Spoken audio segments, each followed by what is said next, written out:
The conference room aboard the Galactic Defense Council station buzzed with the quiet hum of translation devices and holographic displays. Captain Lisa Morgan sat at the human delegation table and adjusted the leather holsters at her hips. The twin revolvers rested there, as they always did, and felt like old friends against her sides. Around her, the representatives of a dozen alien species discussed matters of galactic security with the kind of confidence that came from 10,000 years of unopposed doctrine. The Xanthari combat doctrine governed every military decision in known space, and had done so since before Earth discovered fire. The theory was elegant in its simplicity, and stated that combat efficiency directly correlated with technological advancement and energy output. Weapons were ranked on a scale from primitive to advanced, and projectile weapons, using chemical propulsion, sat at the very bottom of that scale. They were considered relics and museum pieces and toys for species too backward to understand modern warfare. Lisa had heard this lecture many times in her 3 years as Earth's military attaché, and every time someone noticed her revolvers, the reaction was the same. Polite curiosity followed by barely concealed amusement, and then dismissal. The weapons were custom-built pieces that her grandfather had carried during his 40 years in law enforcement, and the craftsmanship was extraordinary. But to the galactic community, they might as well have been stone axes. Ambassador Valen of the Kryn hegemony stood at the central podium, and his scaled form caught the light from the viewports behind him. He was presenting Earth's application for full council membership, and from the tone of his voice, he was not impressed. The Kryn were a militant species who had built their reputation on military excellence, and Valen embodied every aspect of their warrior culture. The human delegation requests full membership and voting rights, Valen said, and his words came through the translator with obvious disdain. However, their military capabilities do not meet the minimum threshold established by council regulations. He activated a holographic display, and tactical simulations filled the air above the conference table. Human ships appeared in the projection, and they were small and used fusion drives and carried kinetic weapons alongside their limited energy arsenal. Kryn vessels surrounded them in the simulation, and their shields glowed with adaptive technology. Observe, Valen continued and gestured at the display. Human vessels rely heavily on mass driver technology and chemical propulsion missiles, and even primitive gunpowder-based small arms. Against standard galactic shielding, these weapons are ineffective. The simulation played out exactly as he described, and human projectiles bounced harmlessly off Kryn shields, while energy weapons from the alien vessels tore through human defenses. It was a carefully constructed demonstration designed to humiliate, and it succeeded in drawing uncomfortable murmurs from several delegations. Lisa watched without expression, and her fingers drummed a quiet rhythm on the table. Beside her, Commander Jake Patterson of the Earth Defense Force shifted in his seat but remained silent. They had expected this resistance, and Earth's diplomatic strategy required patience. Furthermore, Valen said, and his confidence growing, humans continue to carry personal weapons that violate every principle of the Xanthari combat doctrine. He pointed directly at Lisa. Captain Morgan wears devices that use controlled explosions to propel metal projectiles. This technology was obsolete before my species achieved spaceflight 10,000 years ago. Elder Myra of the Dalthenes spoke up from across the chamber, and her voice was gentle but firm. Ambassador Valen, many species maintain ceremonial weapons as part of their cultural heritage. Surely this is not grounds for dismissing Earth's application. I make no judgment on their culture, Valen replied, and though his tone suggested otherwise, I merely state facts according to established doctrine.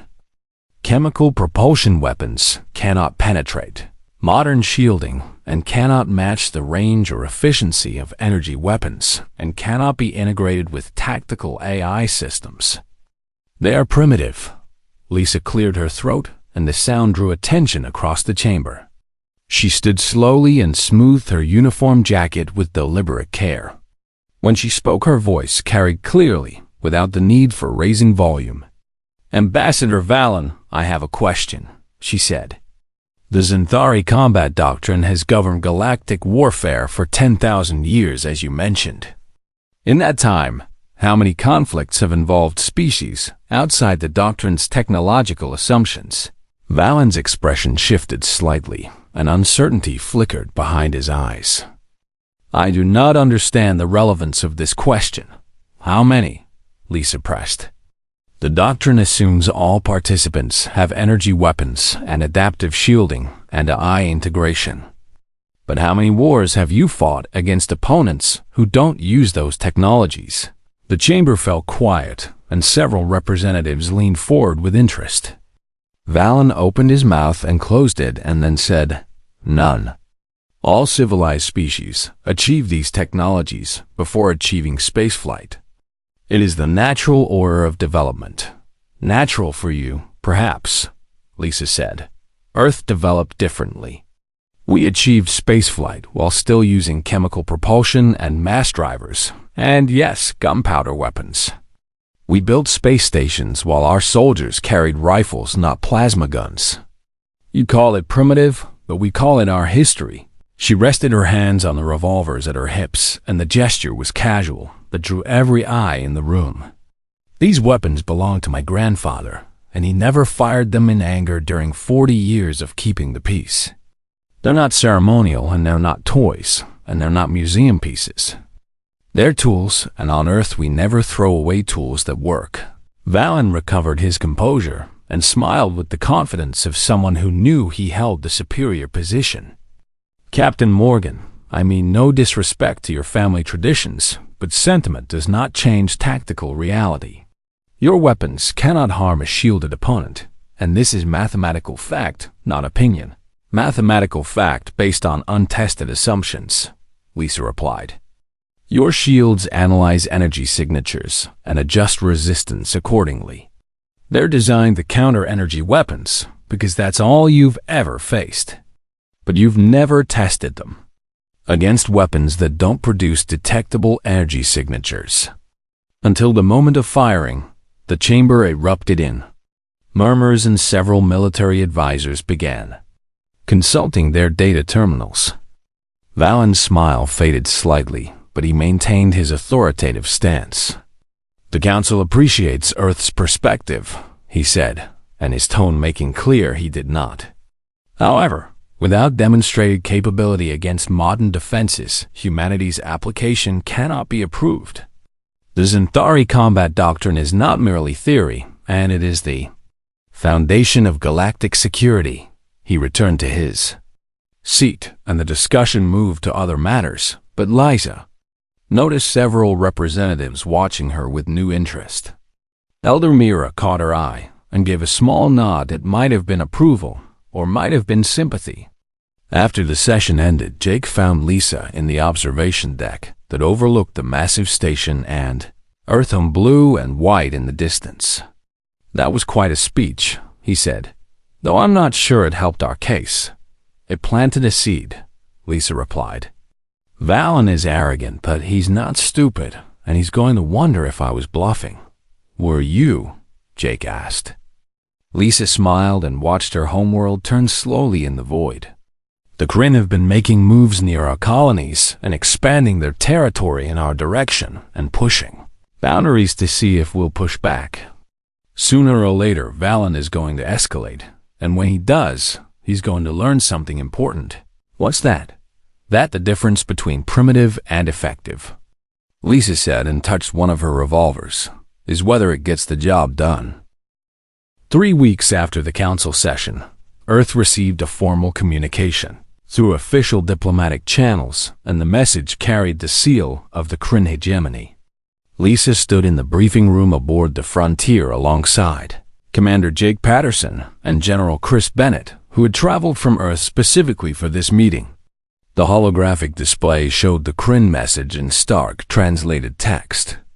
"A challenge," General Bennett said, and his weathered face showing no emotion.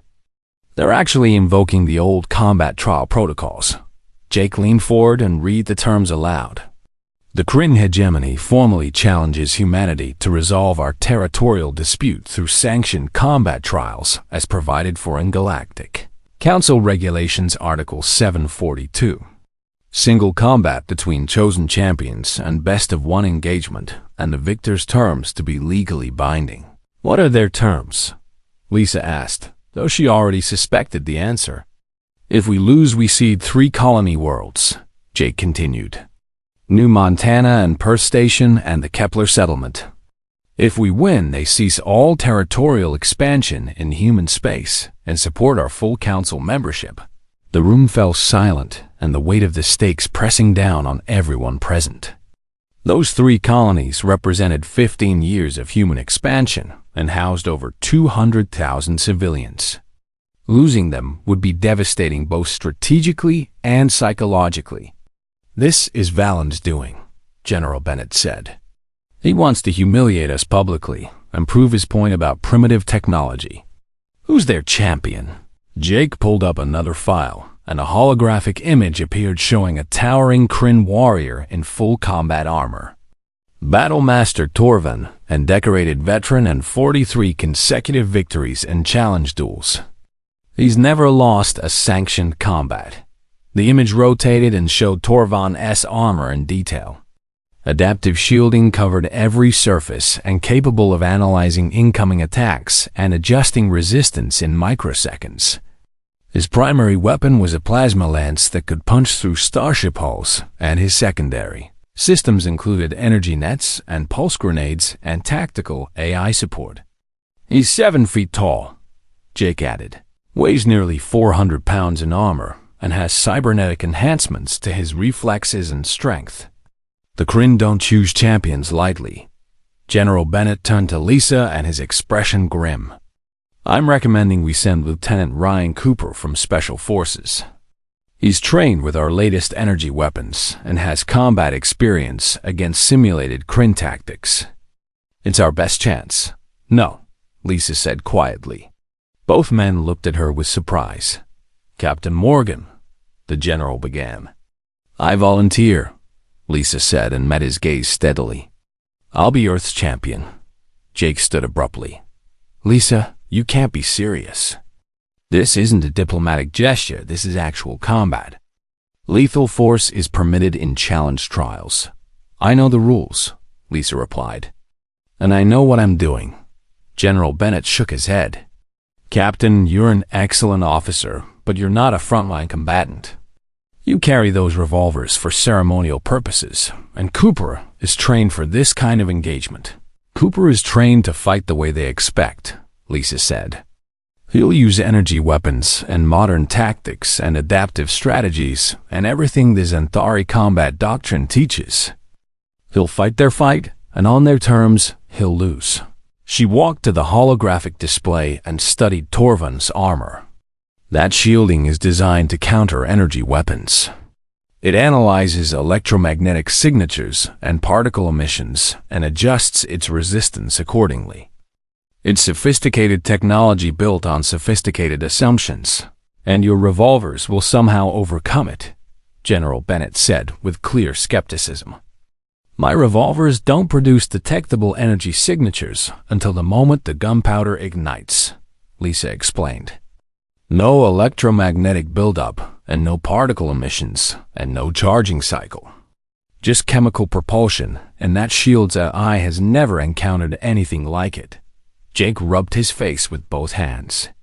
Even if that's true, and I'm not saying it is, you're talking about facing a warrior who has killed opponents in single combat. He's bigger and stronger, and has enhancement systems and decades of experience. He has experience fighting other people who use energy weapons, Lisa countered. He follows doctrine and he trusts his equipment, and he's never faced someone who doesn't play by his rules. That's his weakness. She turned from the display and faced both men directly. Earth didn't climb to the stars by following everyone else's path.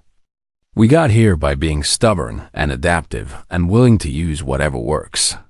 That's what I'm offering, and a chance to fight smart instead of fighting fair. General Bennett was quiet for a long moment, and the internal debate visible on his face. Finally, he said, "The Council will think we're insane. They'll see you walk into that arena with chemical weapons and assume we've given up. Let them think that," Lisa said. "Underestimation is a tactical advantage." The general sighed and seemed to age a decade in that moment. "If I approve this and you understand there's no backup plan, if you fall, those colonies are lost and Earth's reputation goes with them. I understand. And you still want to do this?" "Yes, sir." Another long pause, and then General Bennett nodded slowly. "God help us all, I'll submit your name as Earth's champion. You have 2 weeks to prepare before the challenge date." The message went out through official channels within the hour, and Earth named Captain Lisa Morgan as its chosen representative for trial by combat.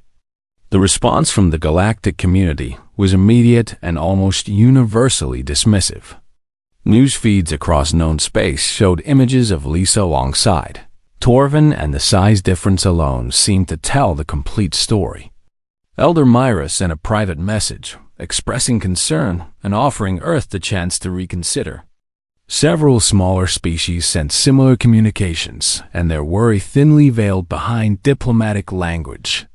Even allies who supported Earth's Council membership privately questioned the decision.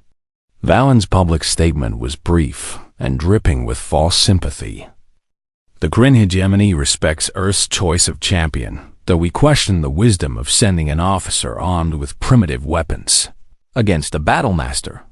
We offer Captain Morgan the opportunity to accept modern arms before the trial, and we would not want her death attributed to inadequate equipment."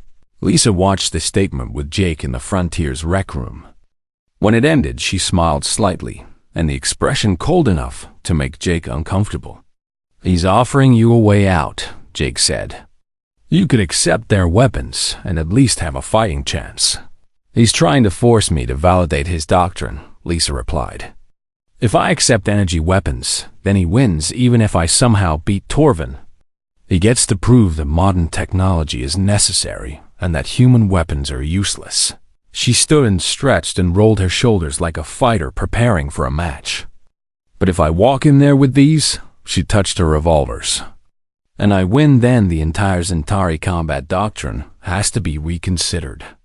Every assumption and every simulation and every tactical model they've built for 10,000 years gets called into question.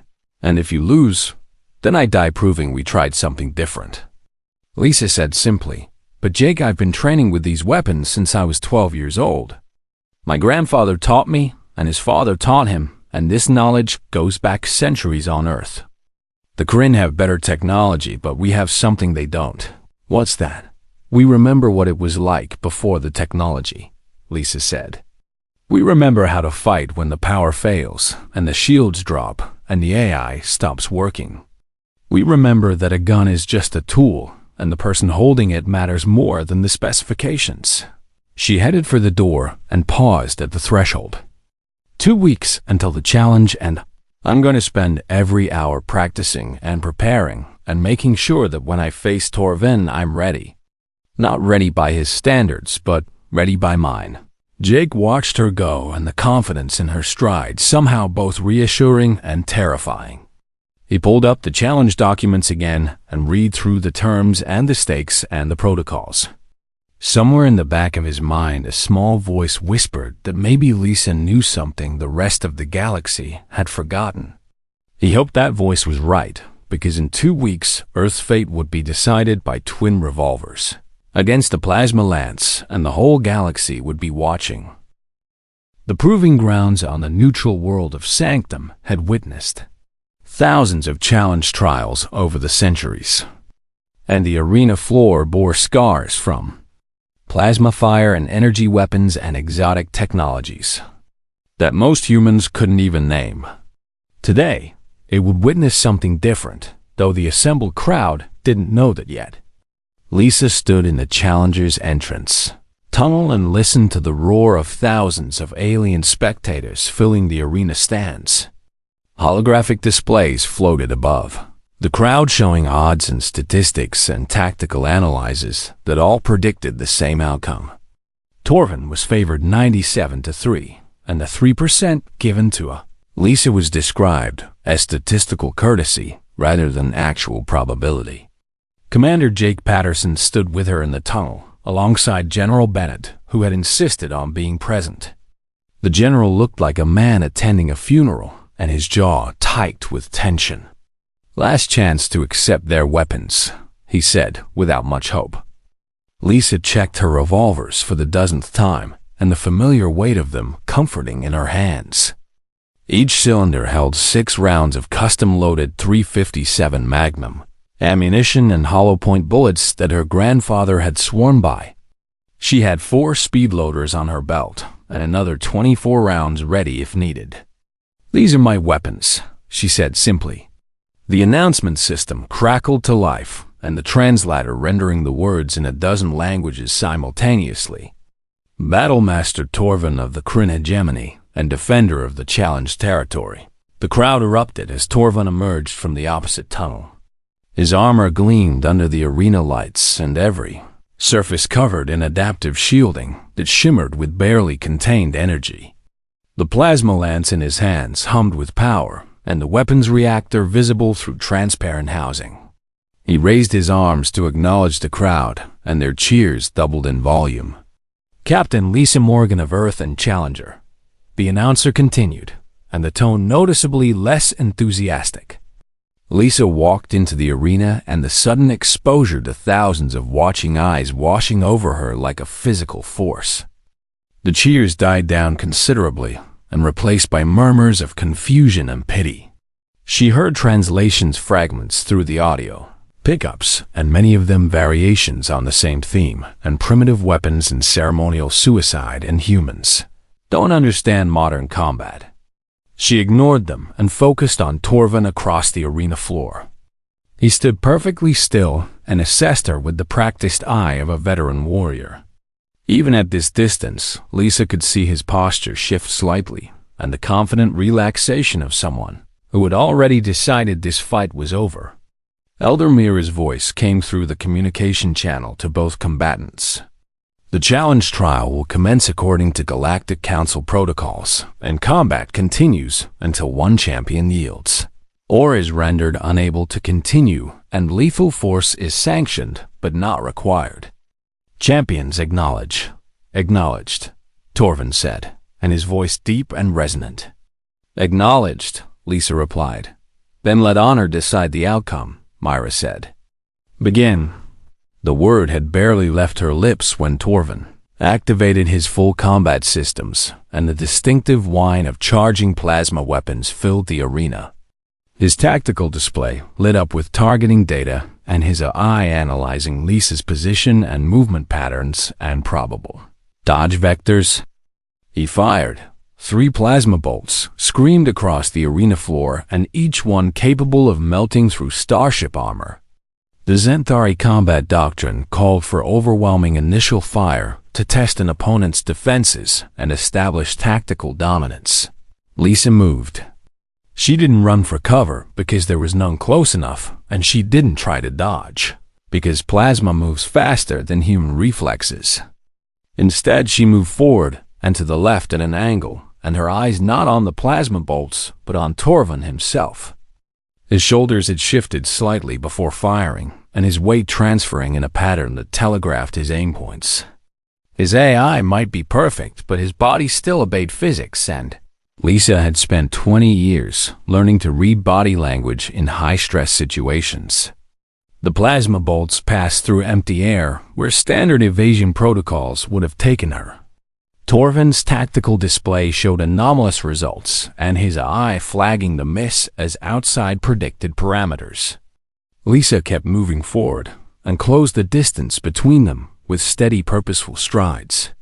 Her hands went to her revolvers, and the leather holsters worn smooth from years of practice draws. Torvin fired again and adjusted his aim to compensate for her unexpected movement. 4 more plasma bolts, and these ones spread in a wider pattern to limit her evasion options. Lisa dropped into a slide, and her boots finding purchase on the arena floor as she went low beneath the spread. She came up from the slide with both revolvers drawn and the movement fluid as water. The crowd gasped and watching a combat maneuver that looked more like dance than warfare.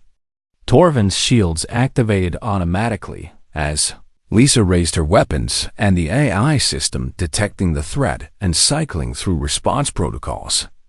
It analyzed electromagnetic signatures and found none. It searched for particle emissions and found none. It calculated energy buildups and found none. Lisa fired.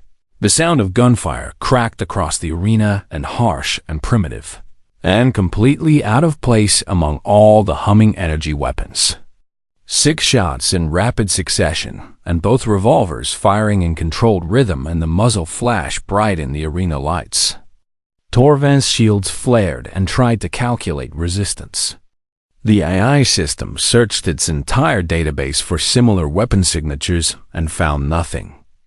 Chemical propulsion wasn't supposed to be a threat, and adaptive shielding was designed to be effective against everything from plasma to antimatter. But the shield couldn't adjust to a threat it couldn't analyze. 5 bullets hit Torvin's armor, and the impact spreading across his chest plate and shoulder guards. The 6th caught the edge of his helmet and left a bright scoring mark. None of them penetrated fully, but the impact staggered him backward 3 steps. For the first time in 43 challenge duels, Torvin felt something he hadn't experienced in years in genuine surprise. The impacts felt wrong and primitive, and like being hit with thrown rocks, despite all his sophisticated protection. His armor registered the hits but couldn't classify the damage type and his repair systems, uncertain whether to treat this as kinetic impact or some unknown energy form. The crowd fell silent, and the statisticians and analysts suddenly uncertain of their predictions. Jake gripped the railing in the observation area hard enough to hurt his hands, and General Bennett leaned forward with new intensity in his eyes. Lisa didn't pause to admire her shots, and she kept moving and circling left while her thumbs worked the revolver hammers in 6. More rounds chambered and ready. Torvin recovered from his surprise and adjusted his tactics. If his shields couldn't stop her weapons reliably, then he would rely on his armor's thickness and his superior strength. He charged. The Kryn warrior closed the distance with impressive speed for something his size, and his plasma lance held ready to strike. The Zentari combat doctrine emphasized different weapon systems for different ranges, and close combat favored the larger, stronger opponent. Lisa holstered her right revolver and her hand going to her belt. Torvin saw the movement and assumed she was retreating from close combat and his confidence returning. He was wrong. Lisa pulled a speed loader from her belt, and her left hand opening the cylinder of her remaining revolver without looking. 6 empty casings fell to the arena floor with tiny, metallic sounds, and 6 fresh rounds slid into place with practiced precision. The cylinder snapped closed, and she raised the weapon again. All of this happened in under 3 seconds. Torvin swung his plasma lance, and the weapon designed to be devastating at close range. Lisa ducked under the swing and fired twice more into his knee joint where armor plates met and flexibility required thinner protection. The bullets punched through, not deeply, but enough to damage the servo mechanisms beneath, and Torvin's left leg buckled slightly. His eye flagged multiple system failures, and his shields, still unable to properly calibrate against weapons that operated on principles older than galactic civilization. He attempted to correct and brought his lance around for a backswing, but Lisa was already moving and staying inside his reach where the long weapon was less effective. She fired twice more into his right elbow joint, and then twice into the sensor array on his helmet. Torvin's vision display cracked, and his tactical eye losing input data. His shields flickered and drained power trying to calculate responses to attacks they weren't designed to counter. For the first time, doubt crept into his mind, and the mathematical certainty of the Zentari combat doctrine suddenly seeming less absolute. The crowd found its voice again, and the murmurs rising to shouts. Holographic displays scrambled to update odds that no longer made sense, and analysts argued with each other trying to explain what they were seeing. Elder Mura watched from the council observation box, and her expression unreadable. Beside her, Ambassador Valen stood frozen, and his confident smile long since disappeared. Lisa stepped back and gave herself space, and her revolvers tracking Torvin as he struggled to stabilize. She had fired 18 rounds and 6 remained between both weapons. Her breathing was steady and controlled, and the adrenaline sharp in her veins, but not controlling her. Torvin activated his emergency protocols, and Torvin modified his approach, and the certainty of easy victory replaced by careful calculation. His tactical I fed him damage reports, and multiple systems compromised, and shield efficiency down to 60%. None of his previous 43 opponents had managed to damage him this extensively, and certainly not with weapons that predated spaceflight. He circled left and kept his plasma lance between himself and Lisa while his armor's auto-repair systems worked to restore damaged servos. The wound in his knee joint limited his mobility, but Kryn warriors trained to fight through injury. Pain was temporary, but failure in combat was permanent. Lisa mirrored his movement and maintained optimal distance, and her revolvers ready but not firing. She counted rounds in her head like a mantra, and 12 shots remaining, and 4 speed loaders on her belt, and 96 total rounds if this went the distance. Every bullet mattered, and wasted shots could mean defeat.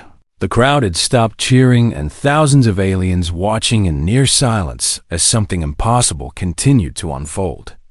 Holographic displays showed biometric data from both combatants, and Torvin's stress levels elevated beyond normal parameters, while Lisa's remained surprisingly steady. In the observation area, Jake gripped the railing and watched every movement. Beside him, General Bennett had his tactical tablet out and recording everything for later analysis. Both men had stopped breathing normally, and their attention absolute. "She's reading him," the general muttered. "Watch how she moves before he fires. She's not reacting to his weapons, she's reacting to him." Jake saw it then, and the way Lisa's eyes never left Torvin's center mass. She wasn't watching his lance, or his hands, or even his feet. She watched his core, and where his weight shifted, and where his balance told the truth about his intentions. Torvin made his decision and switched tactics again. The Zenthori combat doctrine included provisions for unconventional opponents, and he accessed combat protocols designed for enemies who used unexpected methods. If direct assault was ineffective, then he would use area denial. He fired his plasma lance in a wide sweep, and not aimed at Lisa directly, but at the arena floor between them. The superheated plasma scorched the ground and left glowing molten tracks that created barriers to movement. He fired again and again and created a pattern of impassable terrain that forced Lisa to choose between limited approach vectors. It was solid tactical thinking based on sound doctrine, and it would have worked against any opponent using standard galactic weapons. Lisa ran, not away from the barriers but toward them, and her boots finding purchase on still cool sections of floor. She vaulted over a low molten section and rolled beneath a higher barrier and came up firing. 2 shots rang out, and both aimed at Torvin's weapon hand. The first bullet struck his gauntlet and cracked the armored plating around his wrist. The second hit the plasma lance itself and impacted the transparent reactor housing. The lance flickered, and the containment field destabilized by the physical impact. Torvin immediately shut down the weapon and standard safety protocols, activating to prevent catastrophic failure. For 3 seconds, he stood weaponless while the lance's system cycled through emergency shutdown. 3 seconds was enough. Lisa closed the distance and fired 4 more rounds into his damaged knee joint, and the concentrated fire finally punching through the compromised armor completely.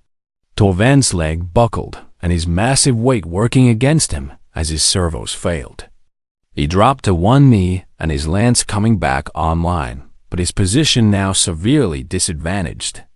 He swung the weapon in a desperate arc, but Lisa had already moved and circled behind him, where his armor's bulk limited his rotation speed. She pressed both revolvers against the back of his helmet where the armor was thinner to allow for neck movement and the barrels cool against the metal. "Yield," she said quietly. Torvin froze in his tactical display, showing him the impossible situation. His shields couldn't activate fast enough to stop point-blank shots at his armor's thinnest point, and his weapon couldn't rotate fast enough to threaten her, and his mobility was compromised. The Xanthari combat doctrine had specific guidelines for this scenario, and when defeat was mathematically certain and honor required acknowledgement. But 43 victories created habits and patterns and expectations. He had never yielded before, and every instinct screamed against it. "I can heal from bullets to the head," he said, and his translator rendering the defiance clearly. "Maybe," Lisa replied.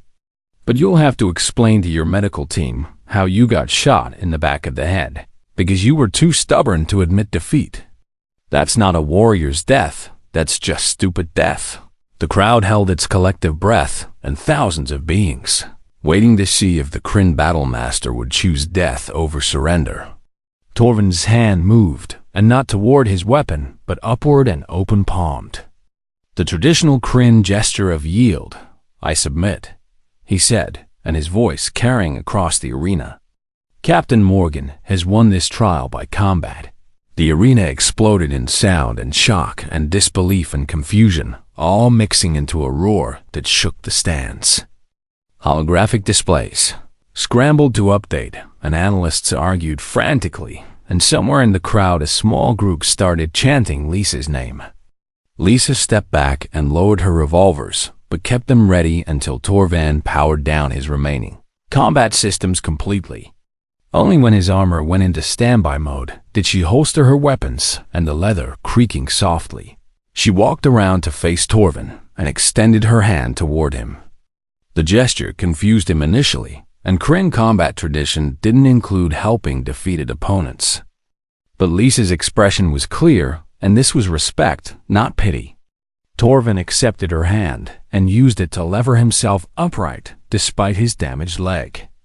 The action would be analyzed later by military historians across the galaxy, and the moment when Earth's champion showed that victory didn't require humiliation. "You fought with honor," Lisa said. "Your skills are impressive, and under different circumstances this could have ended very differently. You fought unlike anything I've encountered." Torvin replied in grudging respect in his voice. "The Xanthari combat doctrine prepared me for energy weapons and plasma fire and antimatter charges. It did not prepare me for you, because the doctrine assumed everyone would fight the same way," Lisa said. "That's its flaw. It's perfect for the wars you've already fought, but useless for the ones you haven't." The medical teams rushed onto the arena floor, and both human and Kryn medical personnel ready to treat injuries. Lisa waved them off, and her only damage some bruising from the athletic maneuvers and adrenaline, still keeping the pain distant. Torvin allowed his team to stabilize his leg, and the servos whining as they locked into transport mode. Elder Mira's voice came through the arena speakers, and her tone carefully neutral. "The challenge trial has concluded according to protocols, and Captain Lisa Morgan of Earth is declared victor. The terms of the challenge are hereby binding on both parties."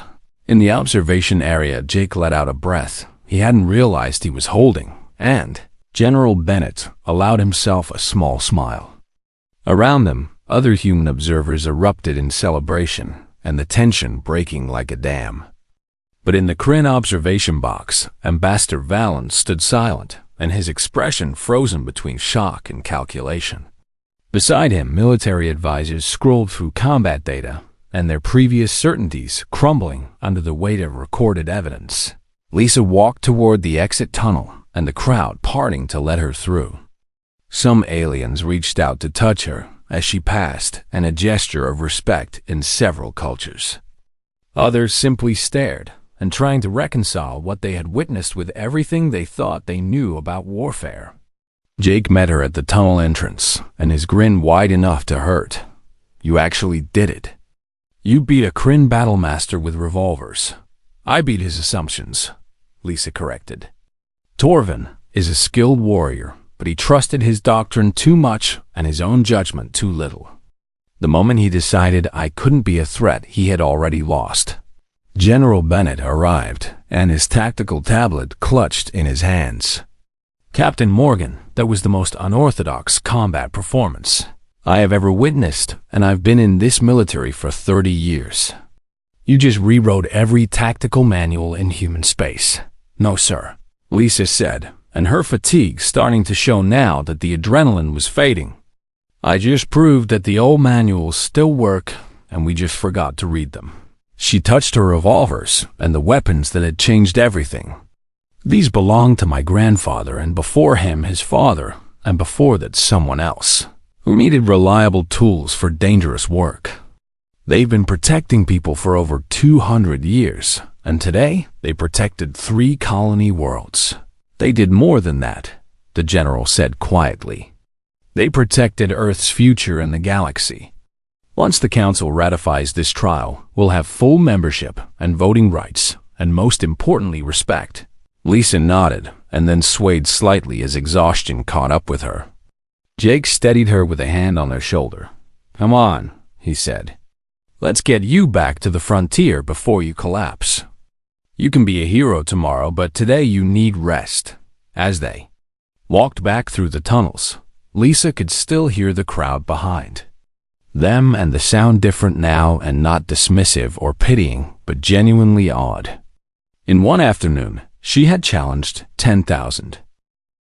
The Galactic Council convened an emergency session, exactly 12 hours after the challenge trial concluded, and the chamber filled with representatives who still struggled to process what they had witnessed.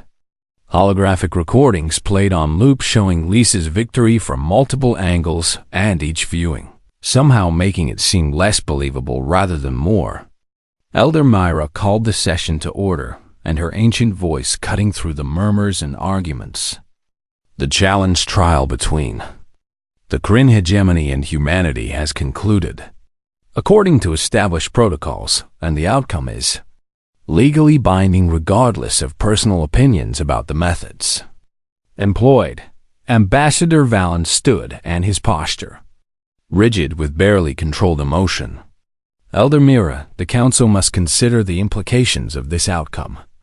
The Zentari combat doctrine has governed galactic warfare for 10,000 years, and if we allow primitive weapons to be considered effective, then we undermine the entire foundation of military theory." "The doctrine was not on trial," Mira replied calmly. "Battlemaster Torvin was, and he acknowledged defeat according to Kryn honor codes. Does the hegemony now claim its own warrior lacks the judgment to recognize defeat?" The question hung in the air, and Valen opened his mouth and closed it in the trap evident. Questioning Torvin's judgment would dishonor the Kryn warrior tradition, and accepting his judgment meant accepting the outcome. "The hegemony honors Battlemaster Torvan's decision," Valen said finally, and each word clearly costing him. "We will abide by the terms of the challenge. The territorial expansion into human space will cease, and we will support Earth's application for full Council membership." Collective murmur ran through the chamber, and several smaller species, who had been watching Earth with interest, now leaned forward with renewed attention. "Then let the record show," Mira announced, "that effective immediately humanity is granted provisional council status with full voting rights pending the standard integration period. Furthermore, the Kryn hegemony's territorial claims against the colonies of New Montana and Perth Station and Kepler settlement are hereby nullified." The decision was met with mixed reactions, and some delegates applauding while others sat in stunned silence. But the law was clear, and challenge trial outcomes could not be appealed or overturned. After the session ended, Lisa found herself surrounded by representatives from a dozen species, and all wanting to speak with Earth's champion. Some offered congratulations and others asked technical questions about her weapons, and a few simply wanted to understand how she had done the impossible. A Dalthine military advisor approached with obvious curiosity in his large eyes. "Captain Morgan, I have studied the combat recordings extensively, and I must ask how you predicted Battlemaster Torvin's attack patterns. Your evasion timing suggests precognitive abilities." Lisa smiled, and the question one she had answered several times already. "No precognition, just observation. Torvin's armor weighs over 300 pounds, and physics says his body has to shift weight before he can move or fire. I watched his center of mass and let his own movements tell me his intentions. But the Xanthari combat doctrine accounts for such tells," the advisor protested. "Modern targeting AI compensates for biological patterns. The AI compensates when it's fighting other AI," Lisa explained. "Torvin relied on his systems to aim while I relied on my eyes and training. His AI was looking for energy signatures and charge cycles and electromagnetic buildups. It wasn't looking for a person reading body language." The advisor's expression shifted to something like understanding. "You fought like someone from before technological warfare. I fought like someone who learned that technology fails and weapons jam and systems crash," Lisa replied. "On Earth, we teach people to fight as if their equipment will betray them, because sooner or later it will. The person matters more than the tools." Word of the conversation spread quickly, and military academies across the galaxy began requesting copies of Earth's combat training materials. The requests came from species who had spent centuries trusting doctrine over instinct and suddenly realizing they had forgotten fundamental skills. 3 days after the trial, Torvin requested a private meeting with Lisa aboard the Frontier. Jake wanted to refuse in concern for security obvious, but Lisa overruled him. The Kryn Battlemaster had earned the right to speak. Torvin arrived in civilian clothing and his damaged leg supported by a medical brace. He moved with visible discomfort, but refused assistance and his pride intact despite the defeat. Lisa met him in the observation deck, an Earth visible through the viewport behind her. "Captain Morgan," Torvin began, and his tone formal.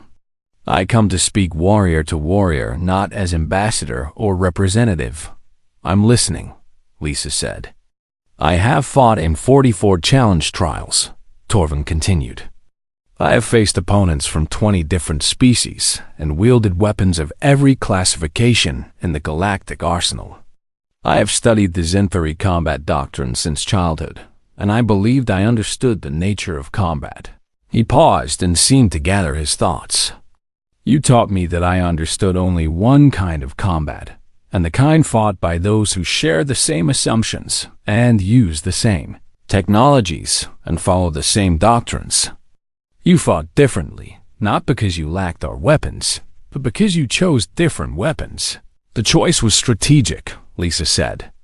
"Your shields were designed to stop energy weapons, and they're very good at that. But they're only good at what they were designed for." "Yes," Torvin agreed. "And this is the flaw Ambassador Valen refuses to acknowledge. The Xanthari combat doctrine is not wrong, but it is incomplete. It assumes all future wars will resemble past wars, and this assumption may destroy us." Lisa tilted her head with interest. "What do you mean?" "The galaxy has known peace between major powers for 3,000 years, Torvin explained. "Small conflicts and border disputes and occasional piracy, but no true wars between advanced civilizations. We have grown comfortable, and we assume our doctrine is proven, because it has not been truly tested." He gestured toward Earth through the viewport. "Your species developed differently, and you achieved spaceflight, while still fighting wars with chemical weapons and kinetic projectiles and simple explosives. You never abandoned the old ways, even as you discovered new ones. This makes you dangerous in ways the doctrine cannot measure." "Are you saying you see Earth as a threat?" Lisa asked carefully. "No," Torvin said. "I'm saying I see Earth as essential. The galaxy needs species who think differently, and who question assumptions and who remember that doctrine is a guide, not a prison. My defeat was humbling, but also enlightening. He removed something from his belt and held it out to Lisa. It was a Kryn honor blade and a ceremonial weapon given only to warriors who had earned profound respect. I cannot carry this while knowing I lost to someone I dismissed as primitive, Torvin said. Either I am unworthy of this blade or you are worthy of recognition. I choose to believe the latter. Lisa accepted the blade and the weight of it significant beyond the physical. Thank you, Battlemaster Torvin. This means more than you know. Use it well, he replied. And perhaps someday teach others what you taught me that. Victory belongs to those who adapt, not those who merely follow what has always worked before. After Torvin departed, Jake found Lisa still holding the honor blade and staring out at Earth. That was unexpected, Jake said. He's a good warrior, Lisa replied. Good enough to learn from defeat instead of just resenting it. The galaxy needs more people like him. They're naming things after you, Jake said and pulled up his data tablet. 3 new defense academies are including coursework called Human Tactical Philosophy, and there's a proposal to amend the Zentari combat doctrine to include pre-technological combat systems. Lisa laughed, and the sound genuine. They're going to teach people to use revolvers. Some of them, yes, Jake confirmed. But more importantly, they're teaching people to question their assumptions and to prepare for enemies who don't fight fair, and to remember that old methods aren't automatically inferior methods. He scrolled through more messages. Admiral Kate Sullivan wants to meet with you when you return to Earth, and apparently every military contractor in human space wants to hire you as a consultant. And the museum on Luna is requesting to display your revolvers. The revolvers stay with me, Lisa said firmly. They're not museum pieces. They're working tools, and my grandfather would haunt me if I retired them after one fight. Fair enough, Jake grinned. So what happens now? Lisa turned from the viewport and her expression thoughtful. Now we go home and we help Earth transition into full council membership. And we remember that today's victory doesn't mean tomorrow's safety. The Kryn won't be the last species to challenge us, and weapons are only as good as the people using them. She touched the twin revolvers at her hips, and the leather warm from years of wear. But we showed the galaxy something important, and we showed them that humanity survived Earth by being adaptable and tough, and willing to use whatever worked. Those lessons don't expire just because we reached the stars. The Frontier departed Sanctum Station 6 hours later, and Earthbound with a crew that walked a little taller and spoke a little prouder. The challenge trial had changed something fundamental, and not just for humanity, but for the entire galactic community.